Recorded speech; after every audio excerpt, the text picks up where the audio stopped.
اپنے آقا کو کیسے پکارتے ہیں اور کیا فرماتے ہیں؟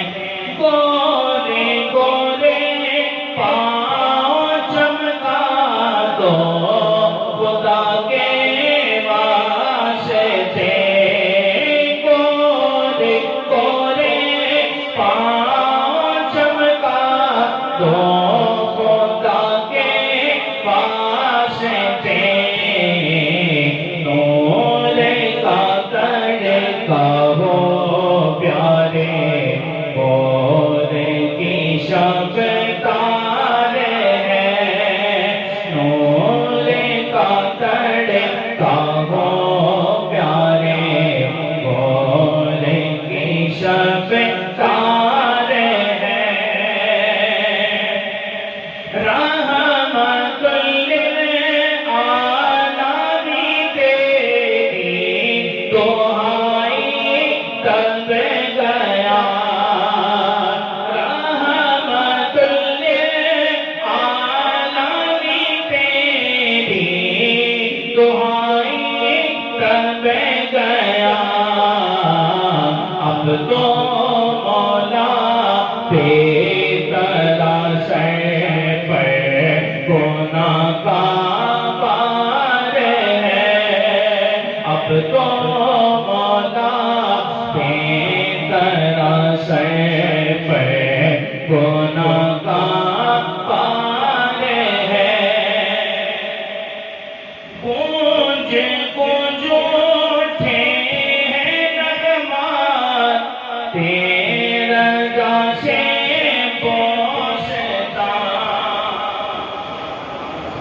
اس شعر کی تشریح میں جاؤں گا تو سارا وقت ہی ادھر نکل جائے گا اور مزہ لیجیے امام احمد رضا کے اس کلام کا گونج گونج اٹھے ہیں نغمات تیرا جیسے بوستا کیوں نہ ہو کسے بھولیں گے مدحت میں وامعقار ہے کیوں نہ ہو کسے بھولیں گے مدحت میں وامعقار ہے مجتبی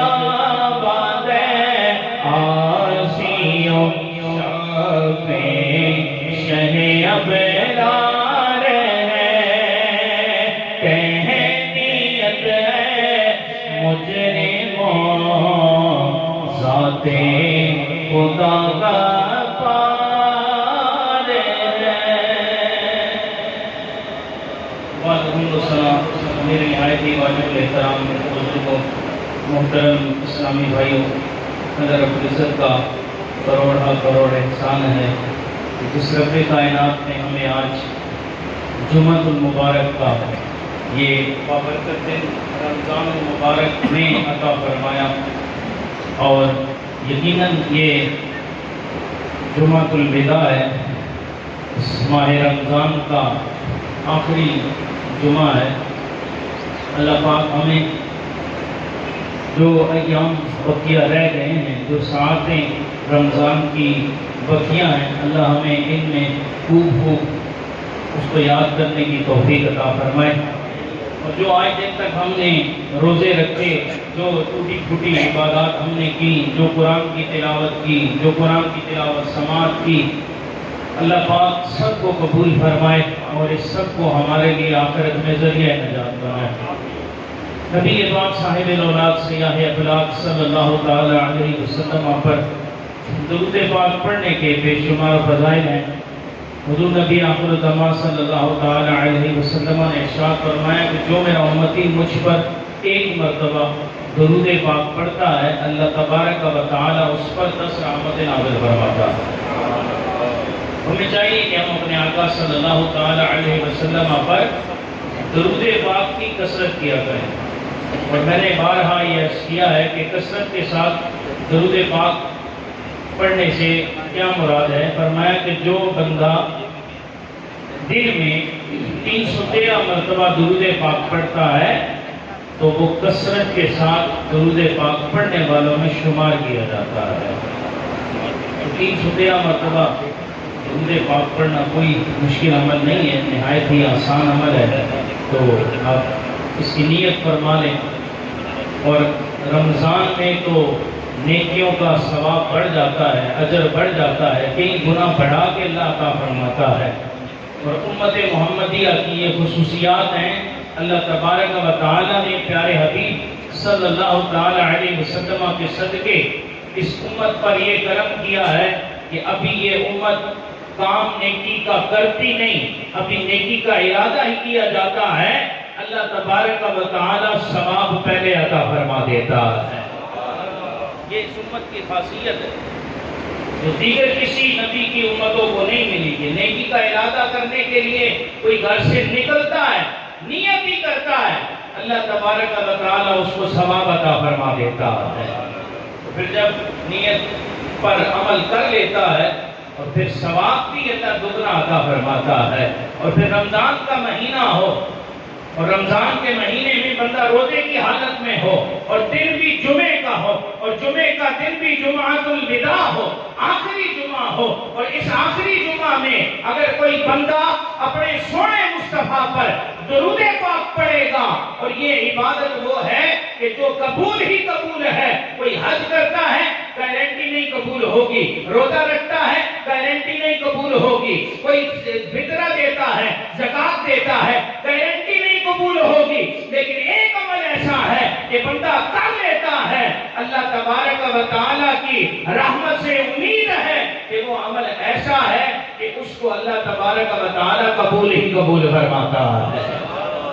یہ عمل ایسا ہے یہ صرف بندے ہی نہیں کرتے بلکہ اللہ بندوں کو حکم دیتا ہے، یا ایھا الذین آمنوا صلوا علیہ وسلموا تسلیما، اے ایمان والو اپنے نبی پر درود پاک پڑھو۔ اور اس سے پیچھے کیا فرمایا؟ ان اللہ وملائکتہ یصلون علی النبی، کہ بے شک اللہ اور اس کے ملائکہ، یہ صرف امتیوں کے لیے نہیں فرمایا، مومنین کے لیے نہیں فرمایا، بلکہ اللہ یہ فرما رہا ہے ان اللہ اور اس کے ملائکہ نبی صلی اللہ علیہ وسلم پر درود بھیجتے ہیں۔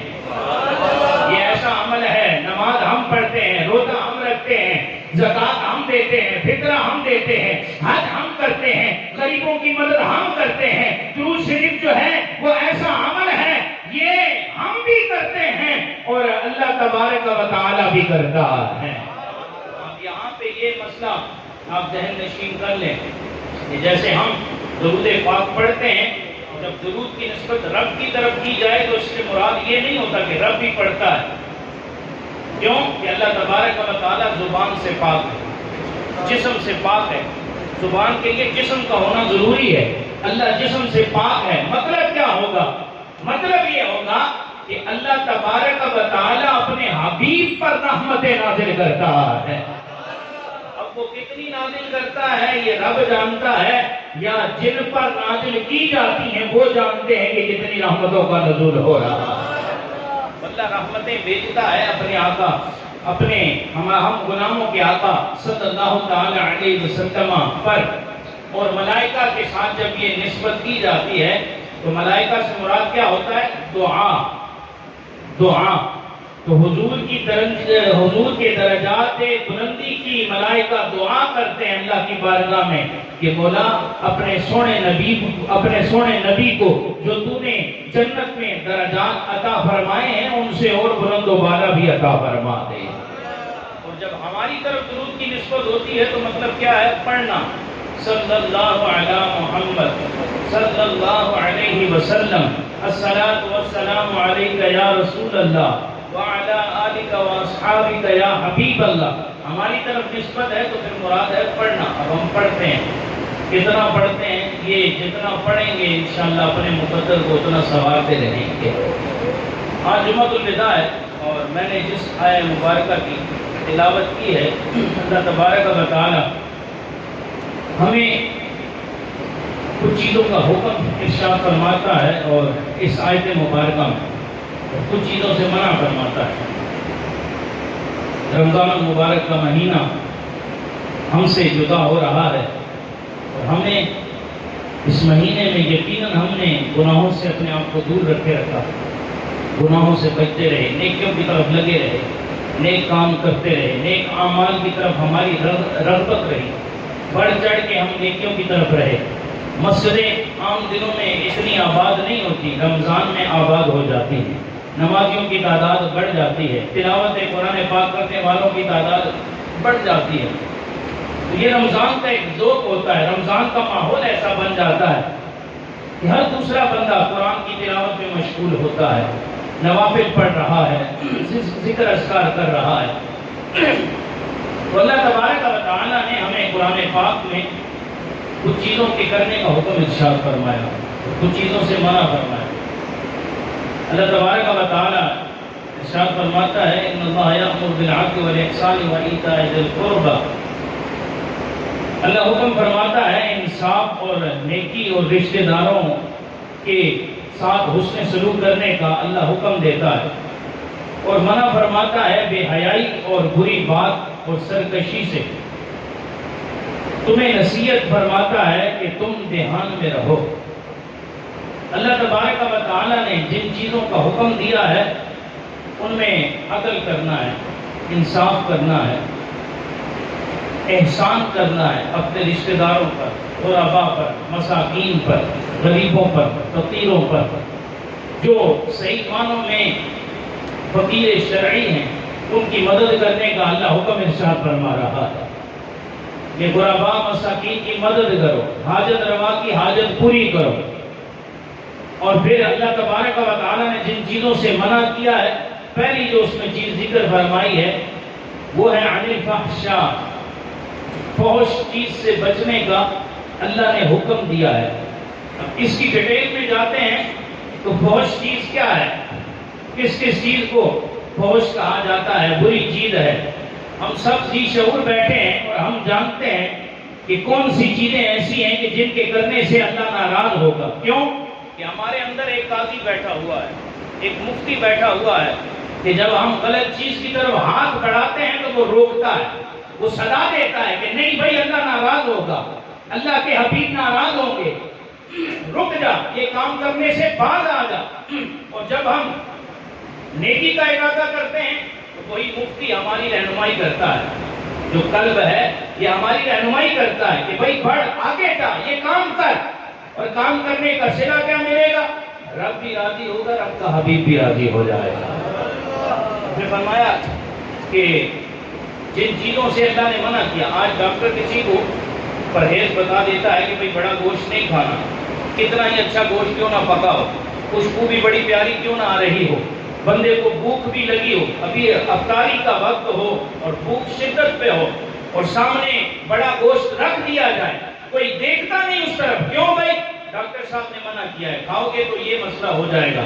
اور ڈاکٹر وہ ہے کہ جس کو رب نے عقل دی ہے وہ منع کرے تو ہم رک جاتے ہیں، اور جب رب کائنات خود کسی چیز سے منع کرے اس کی اہمیت کا اندازہ لگائیے کیا ہوگا۔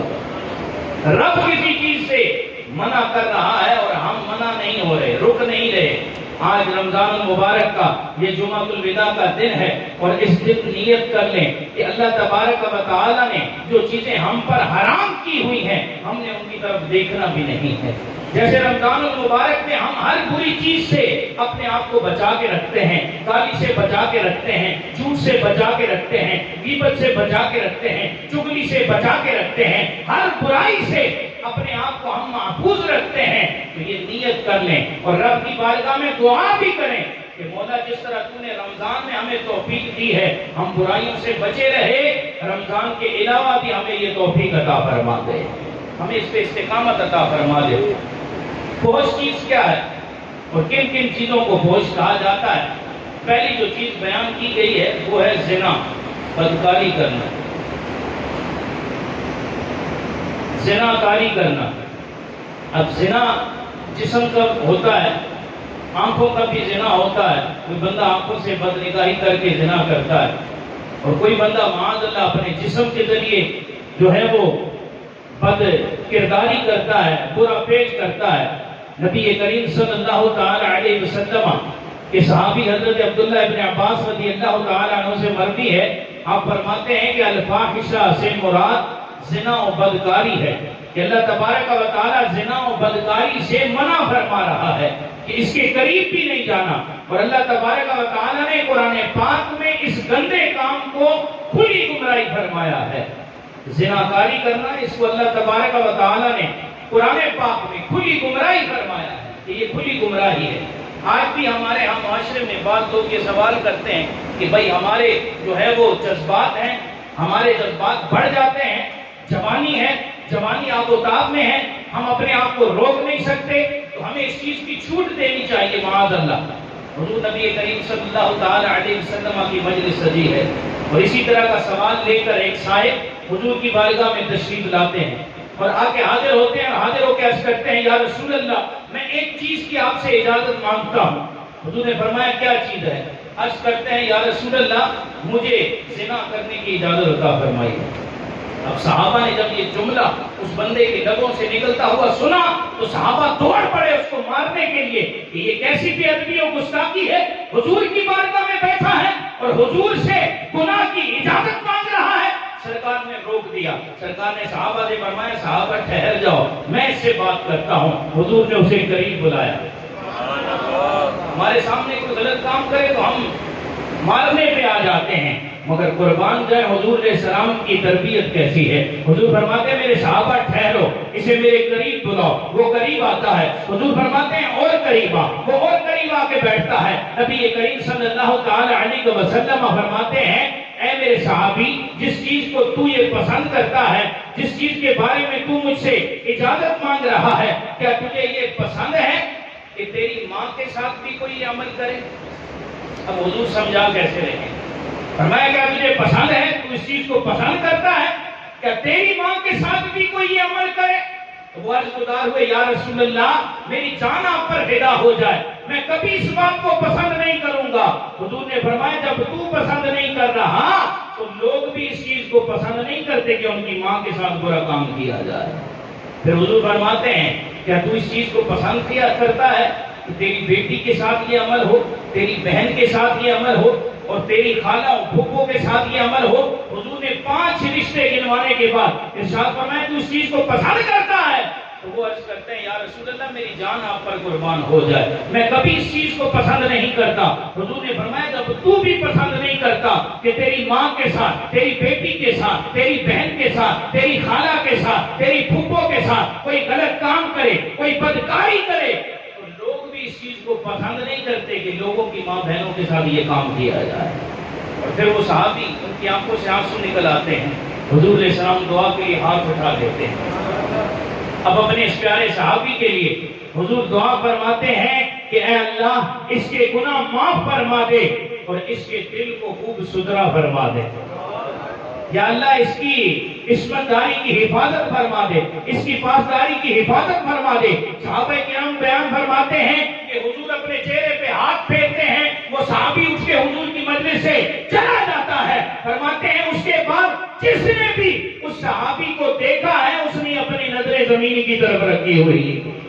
فرماتے ہیں مدینے میں کبھی بھی ہم نے اس کو نظر اٹھا کے چلتے نہیں دیکھا، کیوں کہ یہ حضور کی دعا کا اثر ہے۔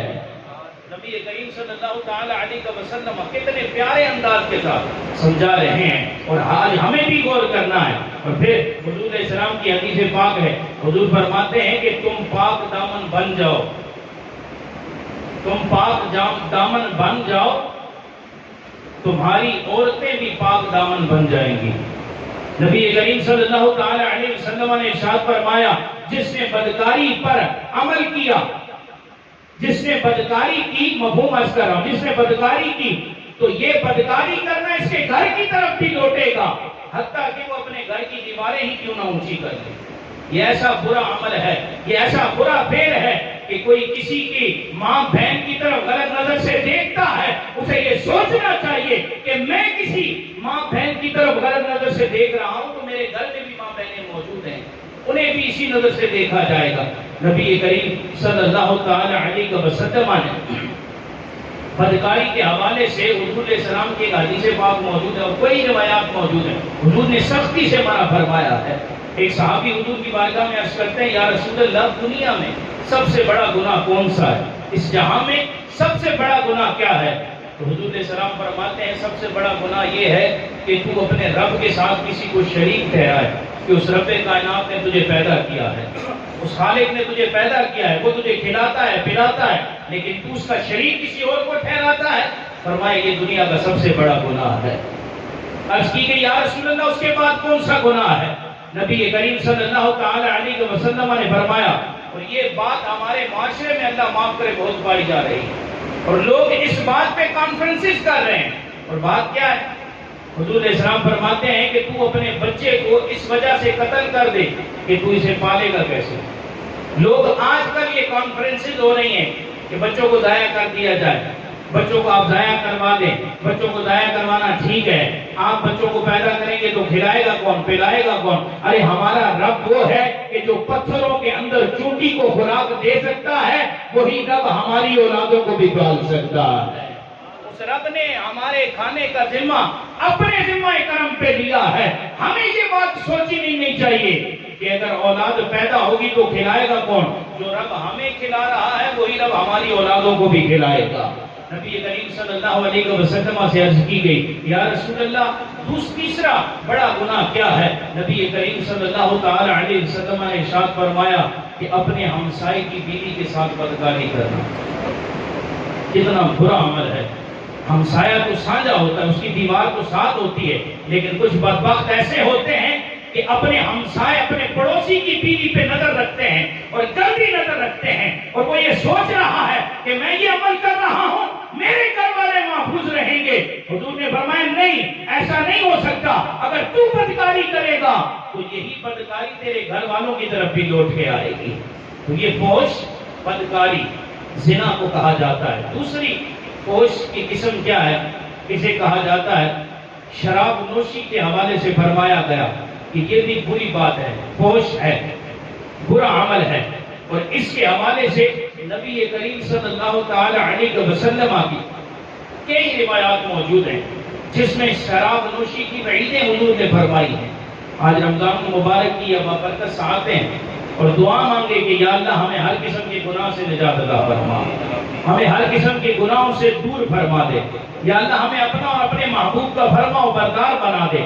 نبی کریم صلی اللہ تعالی علیہ وسلم کی کئی احادیث پاک اس چیز پہ موجود ہیں، اور خود قرآن پاک میں بھی شراب کو حرام قرار دیا گیا، برا قرار دیا گیا۔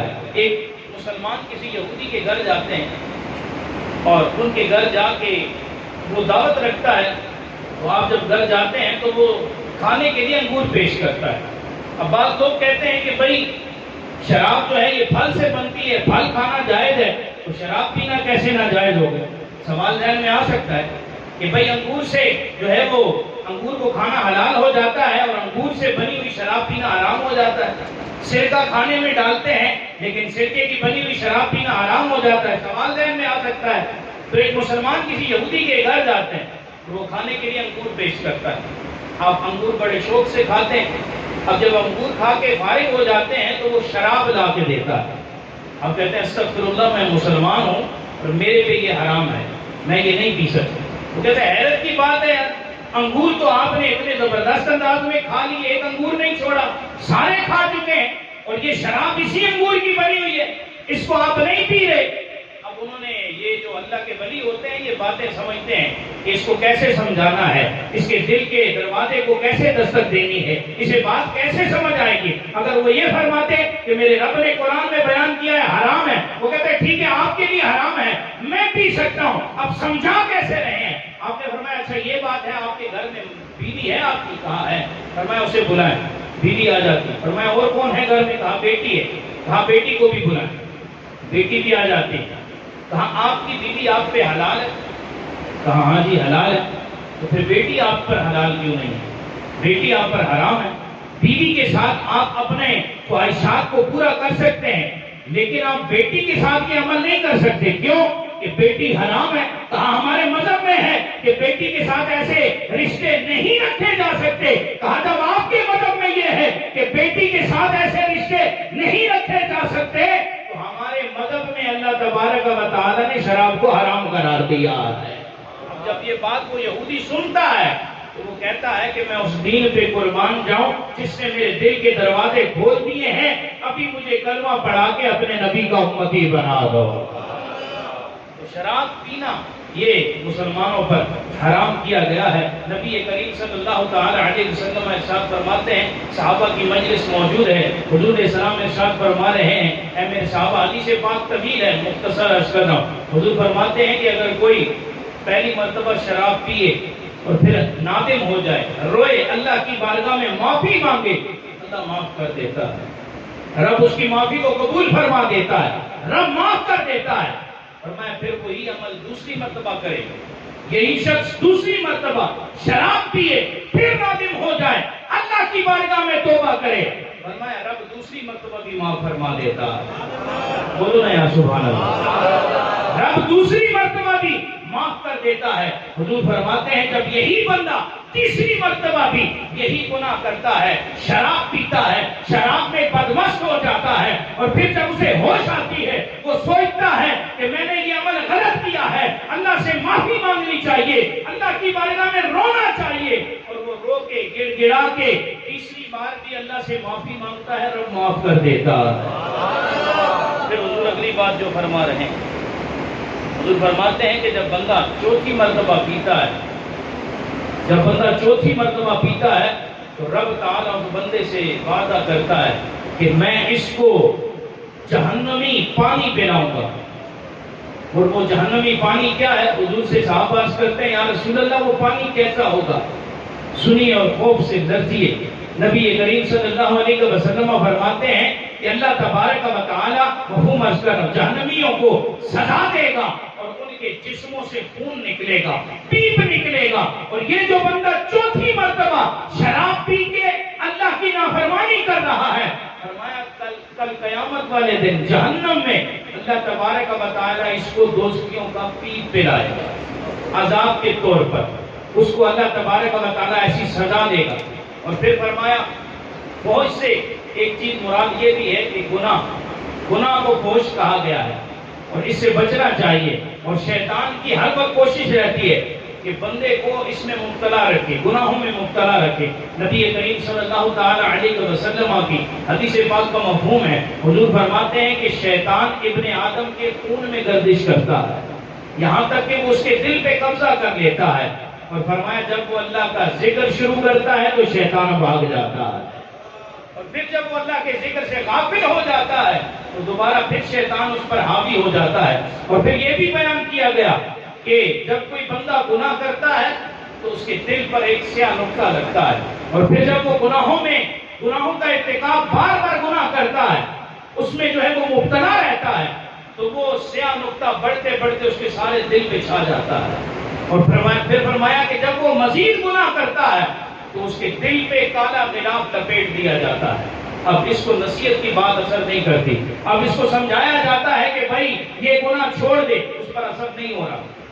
اب سمجھایا جاتا ہے کہ بھائی یہ چیزیں غلط ہیں، ان کو چھوڑ دے، اس کی دل پہ کوئی اثر نہیں ہو رہا۔ اور جو آخری بات ہے، فحش کسے کہا جاتا ہے؟ آخری بات عرض کر رہا ہوں، فحش کہتے ہیں بخل کو، بخل کو بھی فحش کہا گیا ہے۔ بخیل ہونا، بخل کرنا، اپنے بیٹے کی شادی ہو تو لاکھوں لاکھ خرچ کر دینا، بیٹے کی شادی پہ اچھی لائٹنگ کرنا، بیٹے کی شادی پہ اچھے کھانے پکانا، لوگوں کو دعوتیں دینا، صحیح انداز میں اہتمام کرنا، اور جب اللہ کی بارگاہ میں دینے کی باری آئے تو پھر بخل کرنا، پھر تھوڑا ہاتھ جو ہے وہ اپنے بٹوے کو دیکھنا اور جو سب سے گھسا پٹا نوٹ ہے وہ نکال کے اللہ کی بارگاہ میں پیش کرنا۔ نہیں، اللہ کی بارگاہ میں دینا ہے تو سخاوت کے ساتھ دینا ہے۔ نبی کریم صلی اللہ تعالی علیہ وسلم بارہا میں نے یہ حدیث آپ کی بارگاہ میں پیش کی ہے کہ حضور علیہ السلام نے قسم ارشاد فرمائی ہے، حضور فرماتے ہیں صدقہ دینے سے مال گھٹتا نہیں، مال بڑھتا ہے۔ ہمارے ہاں کے معاشرے میں اللہ معاف کرے، صدقہ نافلہ دینا تو دور کی بات، بعض نادان ایسے ہیں کہ وہ صدقہ واجبہ نہیں دیتے، فطرہ نہیں نکالتے، اور بعض تو نادان ایسے ہیں کہ زکوٰۃ نہیں دیتے کہ بھائی زکوٰۃ دیں گے مال میں کمی واقع ہو جائے گی۔ نہیں، حدیث پاک کا مفہوم ہے کہ زکوٰۃ دے کے اپنے مال کو مضبوط کلوں میں داخل کر دو۔ تم زکوٰۃ دو گے، اللہ تبارک و تعالیٰ تمہارے مال کی حفاظت فرمائے گا۔ جس پر زکوٰۃ فرض ہے، جس کو اللہ تبارک و تعالیٰ نے مال دیا ہے، جو صاحب نصاب ہے، جو مال جس کو اللہ تبارک و تعالیٰ نے عطا فرمایا ہے، جو زکوٰۃ نکالتے ہیں تو ان کو کنجوسی کے ساتھ زکوٰۃ نہیں نکالنی، اپنی زکوٰۃ کا صحیح انداز میں حساب کر کے اللہ کی بارگاہ میں زکوٰۃ پیش کیجیے۔ اور پھر ایک اور بھی آپ کی بارگاہ میں ایک عرض کرنی ہے کہ آپ فطرہ وغیرہ عطا دیتے ہیں، اس میں بھی ایک بڑی پیاری چیز ہے کہ اور یہ الحمدللہ ہمیں دعوت اسلامی کی طرف سے یہ سوچ ملتی ہے۔ الحمدللہ ایسی چیزیں سیکھنے کو ہمیں دعوت اسلامی کے مدنی ماحول سے ملتی ہے۔ ابھی فطرہ جو ہے وہ لوگ نکالتے ہیں، رمضان میں بھی فطرہ نکال سکتے ہیں، رمضان سے پہلے بھی نکال سکتے ہیں، سال میں جب چاہے آپ فطرہ دے سکتے ہیں۔ یہ ایسا نہیں کہ آپ عید والے دن ہی نکالیں گے، پہلے بھی آپ فطرہ وغیرہ نکال سکتے ہیں۔ تو ابھی ہم لوگوں نے نیت کی ہوگی کہ بھئی ہم فطرہ نکالیں گے، زکوٰۃ اللہ کی بارگاہ میں دیں گے، اور جو فطرہ ہے وہ گندم کے حساب سے بھی ہوتا ہے، جو کے حساب سے بھی ہوتا ہے، کھجور کے حساب سے بھی فطرہ دیا جا سکتا ہے، اور کشمش کے حساب سے بھی فطرہ دیا جا سکتا ہے۔ امیر دعوت اسلامی نے الحمدللہ مدنی چینل پہ یہ اعلان کیا ہے، آپ نے فرمایا کہ میں اور میرے گھر والوں کا جو فطرہ ہے وہ میں کشمش کے ذریعے عطا فرماؤں گا، کشمش کی جو جتنی قیمت بنتی ہے اتنا فطرہ میں دوں گا۔ تو ہم بھی نیت کریں جن کو اللہ نے مال دیا ہے، اور رمضان میں تو صدقہ کرنے کی فضائل ہی ہے، اللہ تبارک و تعالیٰ نے بہت رکھے ہیں، اور پھر آج جمعے کے دن ایک نیکی کرنا 70 گنا بڑھا کے اللہ عطا فرماتا ہے۔ جمعے والے دن ایک نیکی کرنا 70 گنا بڑھا کے دیا جاتا ہے۔ اور آپ نیت فرمائیں کہ جو ہے وہ آپ جس کو اللہ تبارک و تعالیٰ نے مال دیا ہے وہ چاہے تو گندم کے ذریعے اپنا فطرہ ادا کرنا تو واجب یہ دینا ہی ہے، تو جسے اللہ نے دیا ہے مال تو وہ جو کے حساب سے اپنا فطرہ نکالے، اور اللہ تبارک و تعالیٰ نے جس کو زیادہ مال دیا ہے تو وہ کھجور کے حساب سے نکالے۔ میں نصاب بھی بیان کر دیتا ہوں، گندم کے حساب سے جو فطرہ بنتا ہے فی کس کو 150 روپیہ ہے۔ کتنا ہے؟ 150۔ آواز کم ہے؟ 150۔ میں نے بیان کافی دیر کیا ہے، ادھر رکھا ہوا ہے، آپ کی آواز زیادہ ہونی چاہیے۔ کتنا ہے؟ 150 روپیہ۔ اور جو کے حساب سے کتنا ہے؟ اگر 320 روپے۔ کتنا ہے؟ 330۔ کچھ زیادہ ہے؟ ہمارے یہاں الحمدللہ کافی جو ہے وہ جی شعور بیٹھے ہیں، اور اللہ نے مال بھی دیا ہے، چاہیں تو جو کے حساب سے اپنے گھر والوں کا فطرہ پیش کریں۔ اور کھجور کے حساب سے کتنا ہے؟ 1000 روپے۔